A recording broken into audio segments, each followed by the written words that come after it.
Across the dry, wind-scorched landscape of Mesopotamia, where desert winds sweep over endless stretches of sand, a confrontation between two ancient powers began to take shape. It was a clash whose consequences no one in Rome could have foreseen. Here, in the vast emptiness of the East, the ambition and hunger of a Roman statesman would collide with the local knowledge, refinement, and strategy of a powerful Eastern empire. This is the story of the Battle of Carrhae, fought in 53 BCE between the Roman Republic and the Parthian Empire. A battle that carved one of the deepest wounds in Roman military history. The man leading the Roman forces was Marcus Licinius Crassus, an influential statesman and one of the three members of the First Triumvirate, alongside Julius Caesar and Pompey. Despite having reached a position of immense power, a position many could only dream of, Crassus still felt he lacked something both his political partners possessed: the radiant glory of great military victories. His career had been built on enormous wealth, bold investments, and shrewd political alliances. Yet in his mind, military triumph was the final medal he needed to stand equal with Caesar, who was conquering Gaul, and Pompey, the celebrated general adored for his past victories. Crassus believed that defeating Parthia would grant him this fame.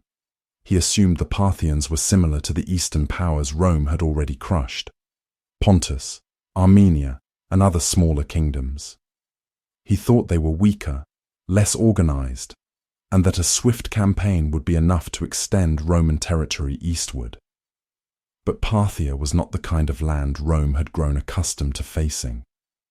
It was a wealthy empire, ruling over what is now Iran, and commanded an army with a style of warfare Rome had never confronted before: horse archers with exceptional mobility, firing arrows while galloping at full speed, heavily armored cataphract cavalry, clad in metal from head to toe along with their horses, and a deep familiarity with the brutal terrain of the desert.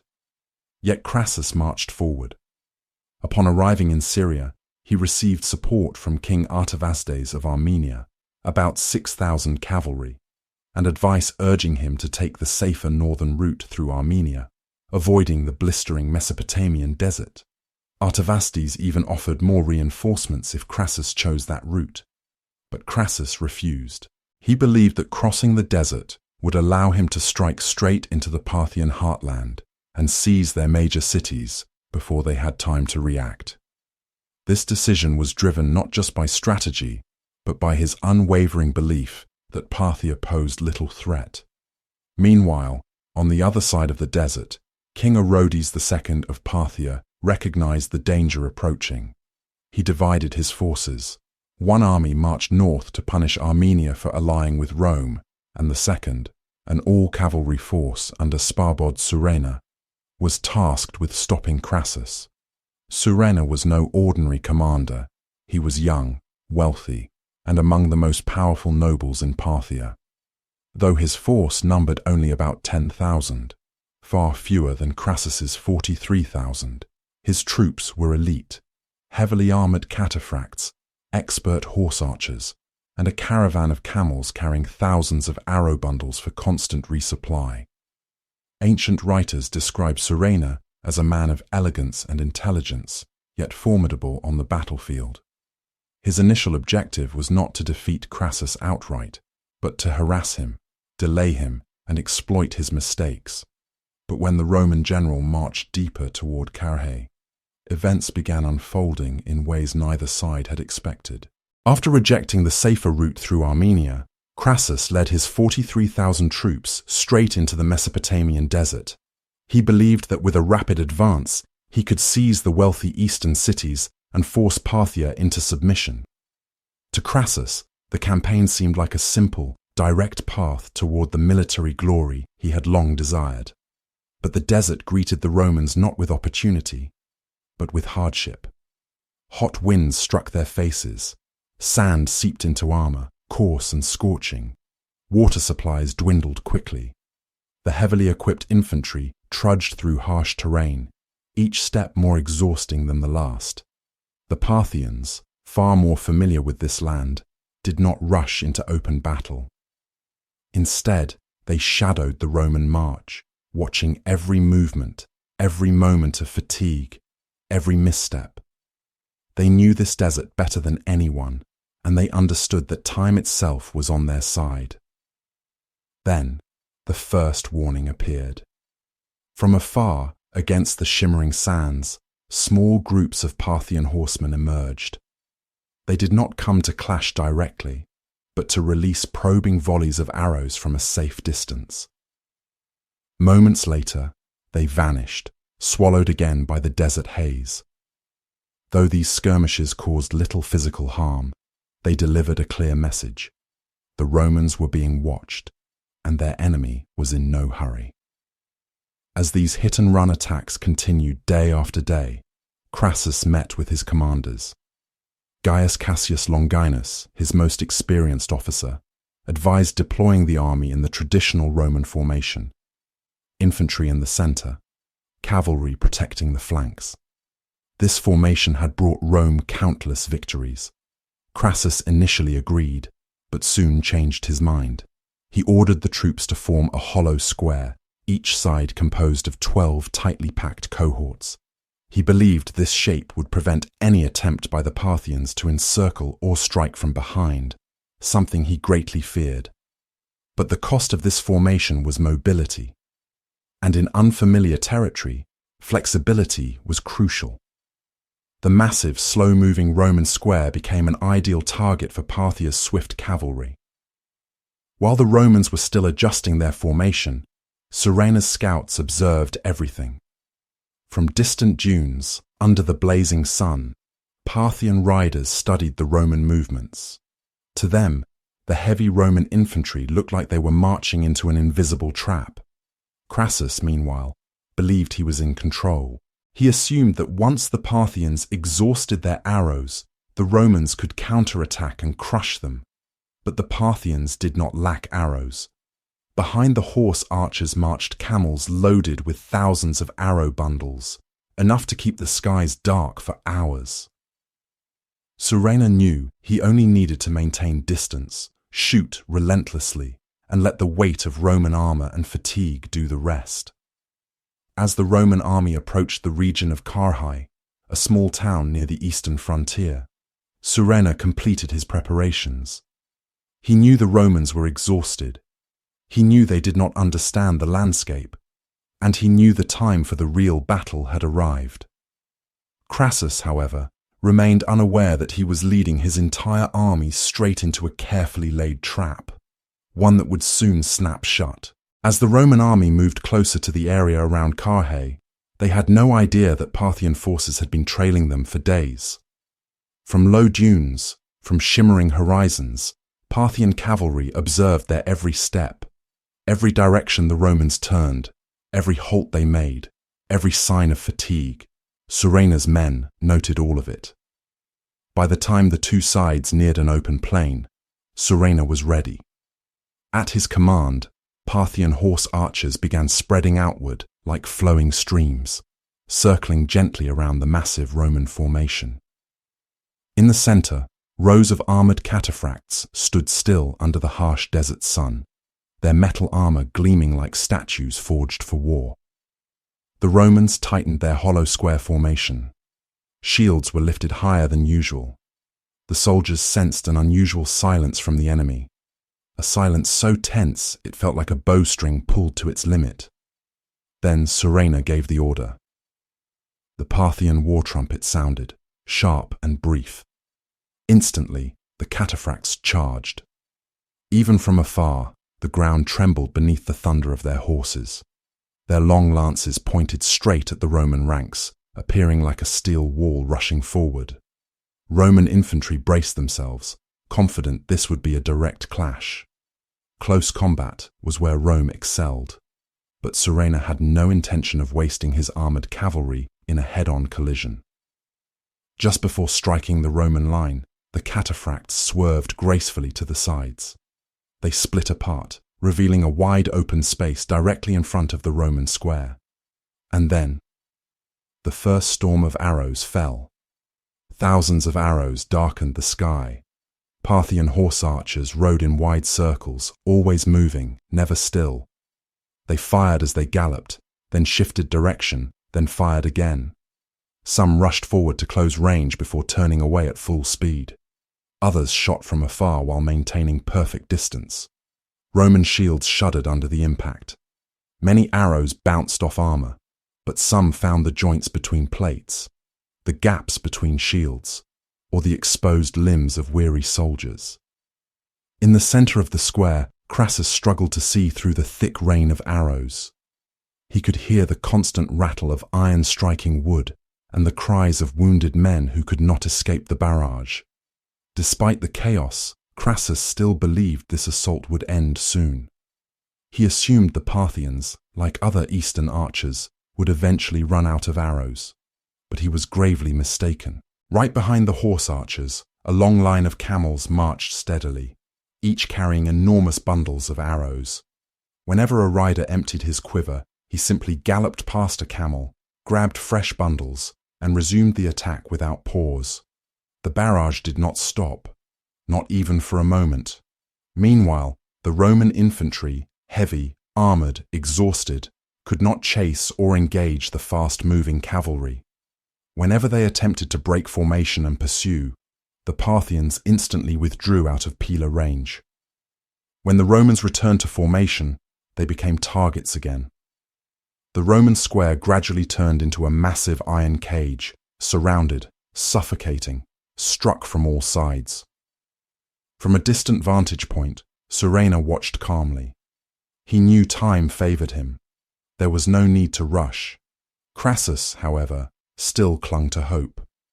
Hope that he could break the circle with a decisive counterattack. And that hope rested on one person, his son, Publius. As the endless storm of arrows continued, Crassus grew fearful that his formation might eventually collapse. Desperate for a solution, he spotted what he believed was an opportunity. A group of Parthian horse archers appeared to be retreating, moving slower than usual, creating the illusion that they were weakening or running out of arrows. To Crassus, this looked like the opening he desperately needed, and he immediately thought of the one person he believed could turn the tide: his son, Publius Licinius Crassus. Publius, young but brave, commanded 8 cohorts of infantry, 500 archers, and over 1,300 cavalry.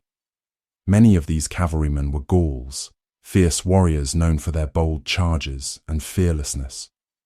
Crassus believed Publius could break through the Parthian ring, scatter the retreating horse archers, and create space for the Roman army to counterattack. With that belief, Crassus ordered Publius to leave the formation. Publius did not hesitate. Proud and eager to prove himself worthy of his father's trust, he gathered his troops and charged after the retreating Parthians. The Gauls shouted war cries as they advanced, convinced they were about to seize victory. The Parthian horse archers continued to withdraw, always keeping just the right distance. They never ran too fast, only fast enough to lure Publius deeper into the open desert. The Romans' horses kicked up long trails of dust behind them, while the enemy always seemed just one more charge away. Then suddenly, the illusion shattered. From both flanks, fresh Parthian cavalry emerged. Behind them, armored cataphracts advanced slowly and deliberately, their metal plates gleaming in the sunlight. The horse archers who had been retreating moments earlier turned sharply, no longer fleeing but pressing forward. Within moments, Publius and his men found themselves completely surrounded, cut off from Crassus's main army. The Parthians tightened the circle. Horse archers unleashed arrows from a distance. Cataphracts pushed in from the front. All routes of escape were sealed. Publius ordered a bold charge, urging his Gaulish cavalry forward with all their strength. But the desert was not the grassy plains of Gaul. The sand slowed their horses. Heat and dust choked the battlefield. Their lighter armor offered little protection against the heavy Parthian arrows. The initial surge of confidence quickly turned into a desperate struggle.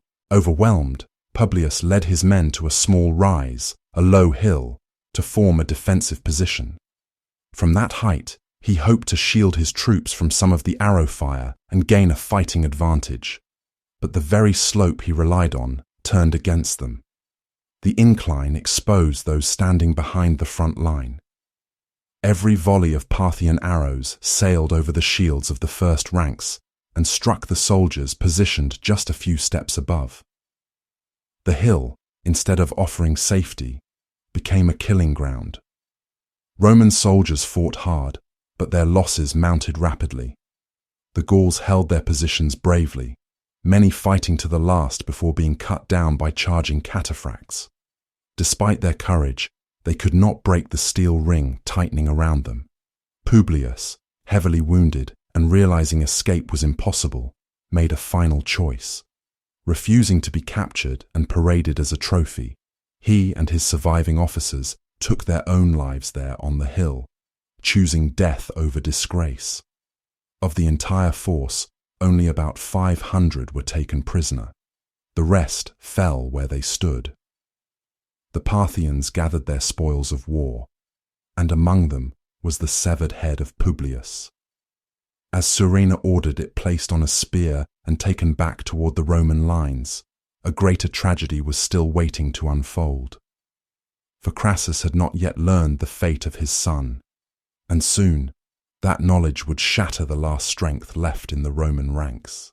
While Publius and his men were being destroyed on the distant hill, Crassus still had no idea what tragedy had unfolded. He only knew that his son's detachment had pursued the enemy far beyond sight and had not returned as expected.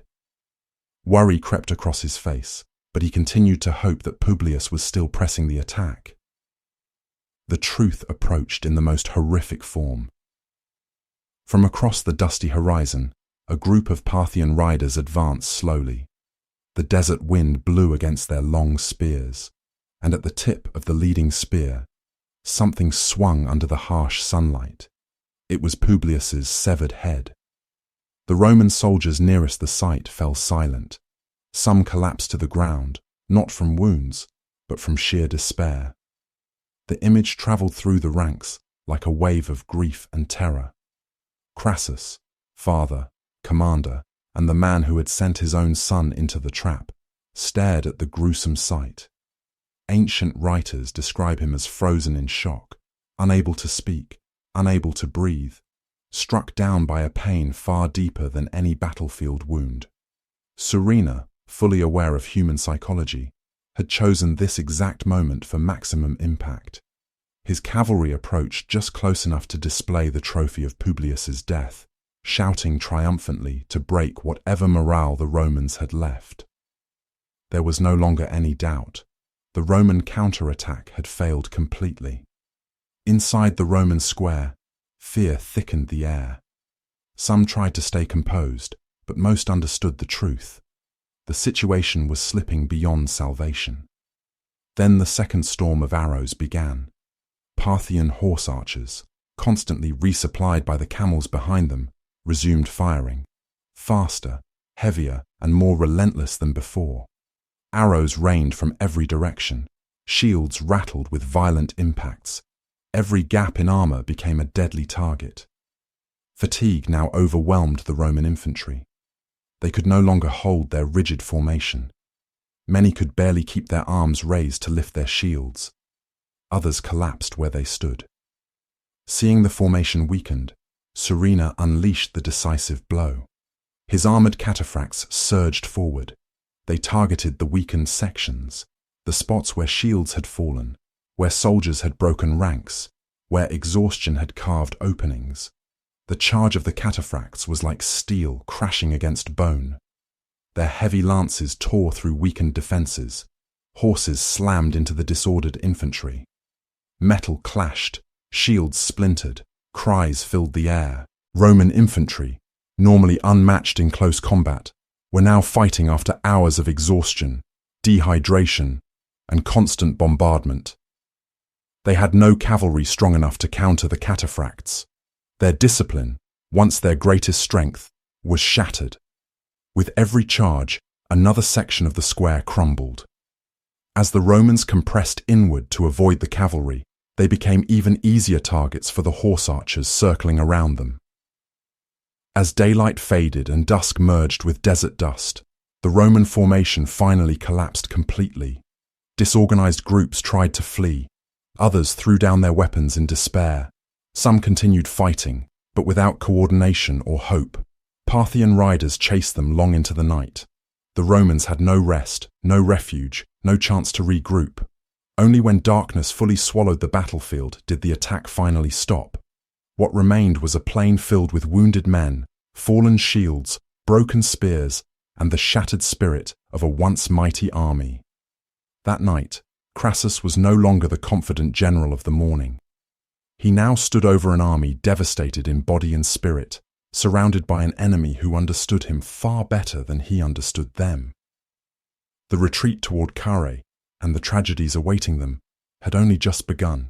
As night fell over the plains near Carrhae, the battlefield finally grew quiet. But the silence was not peaceful. It was heavy, hollow, filled with the lingering agony of a shattered army. In the darkness, the moans of wounded Roman soldiers drifted across the sand. Many lay motionless, unable to move. Others still breathed, but had no strength left to rise from the ground. Those who could still stand were exhausted beyond measure after hours of arrows, dust, and relentless pursuit. Crassus, once proud and confident, was now a man broken in spirit. The loss of his son, the collapse of his army, and the shock of the day's defeat left him unable to command with clarity. Seeing their general paralyzed by despair, the remaining Roman officers gathered around him. With the desert wind whispering across the fields of the dead, they quietly discussed their only option: retreat in the night, before the Parthians returned at dawn to finish them. The officers urged Crassus to relinquish command.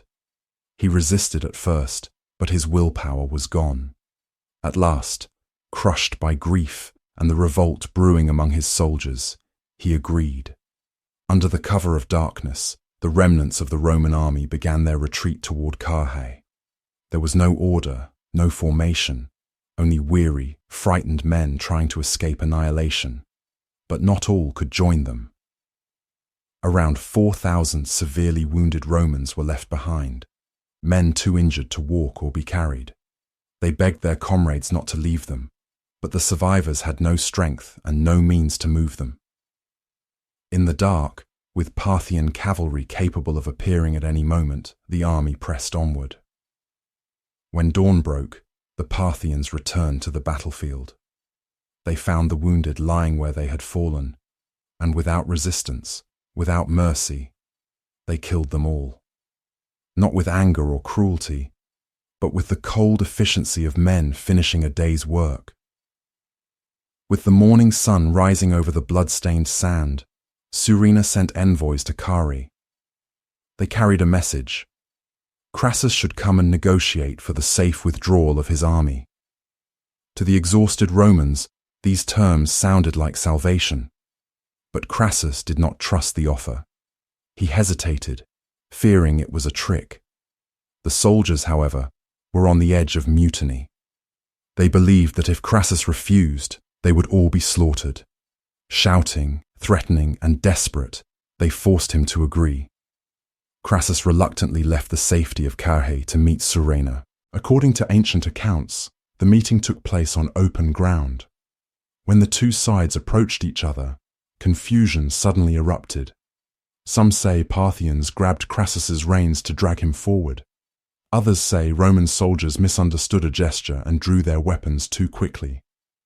Whatever the cause, violence broke out.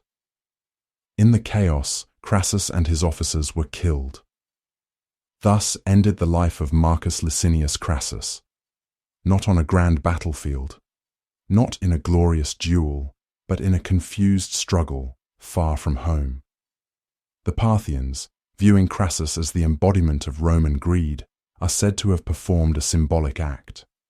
They poured molten gold down his throat, mocking the wealth he had pursued so obsessively.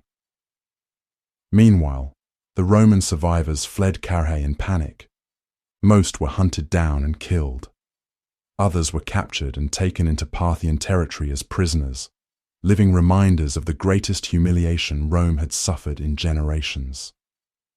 In Parthia, the victory was celebrated. Roman captives were paraded through cities, living symbols of Eastern triumph over Western might. In Rome, the news triggered shockwaves. Crassus's death shattered the First Triumvirate, leaving Caesar and Pompey without a mediator. Within a few short years, Rome plunged into civil war. Carrhae had not only destroyed an army, it changed the future of Rome itself. The Battle of Carrhae did not end with the death of Crassus or the destruction of his 43,000 men. Its consequences spread far wider, quietly, deeply, and painfully, echoing through the decades that followed. It left a scar on Rome that no victory could fully erase. In the months and years after the disaster, what many Romans struggled to accept was not simply the number of casualties or prisoners taken. What stunned them was the unimaginable. The most powerful state in the Mediterranean had been utterly defeated by an enemy they had once dismissed. In Parthia, the remaining Roman prisoners were marched through major cities. For the Parthians, they were living trophies, proof that they had triumphed over an opponent once feared across the known world. Those captured Roman soldiers, who once believed Rome was invincible, now stood as emblems of Rome's vulnerability in the East. In Rome, the news spread like a shockwave. Citizens were shaken. Senators whispered anxiously in the Curia. Many refused to believe the reports until the final lists of the dead were delivered. Crassus, one of the 3 most powerful men in the Republic, had died in a distant land without even his body recovered. To many Romans, this felt like an omen of divine anger, a sign that fortune had abandoned their republic, or a warning against unchecked ambition. Crassus's death also collapsed the First Triumvirate. Without him, the delicate balance between Caesar and Pompey unraveled. What had once been political rivalry soon ignited into personal hostility, and eventually erupted into full-scale civil war, reshaping the fate of Rome. Militarily, Carrhae exposed a glaring weakness in Rome's legendary army. Roman legions excelled in close combat, in heavy infantry formations, and disciplined ranks. But they struggled, fatally, against highly mobile cavalry and long-range tactics of the kind Parthia used. In the decades after the defeat, Rome had to rethink its military strategy in the East. They began recruiting more cavalry, adapting tactics, and acknowledging that discipline alone could not overcome every enemy. Psychologically, Carrhae became a wound carried across generations. Roman writers described it as a bleeding memory, a defeat that lingered in their collective consciousness. For many Romans, Carrhae symbolized the limits of their power, a reminder that even their mighty legions were not invincible. For Parthia, the victory strengthened their prestige across the region. It showed that the East could stand against Rome, that under the right leadership, with the right tactics, even a seemingly unstoppable empire could be humbled. Carrhae also set the stage for centuries of conflict between Rome and Parthia. From the 1st century BCE well into the 3rd century CE, the 2 empires clashed repeatedly. And in each campaign, memories of Carrhae, its mistakes, its humiliation, its lessons, were never far from mind. For Rome, Carrhae was not only a military failure, it was a warning. No empire, no matter how powerful, can underestimate its enemy, and no man, no matter how wealthy, can buy glory without understanding the battlefield. Crassus left behind not just a destroyed army, but a political vacuum that would plunge Rome into years of violence, a chain reaction that eventually led to the fall of the Republic. Carrhae, with all its sorrow, loss, and the shadow it cast over Roman pride, remains one of the most tragic chapters in Rome's long history. A timeless reminder of the fragility of power when paired with arrogance.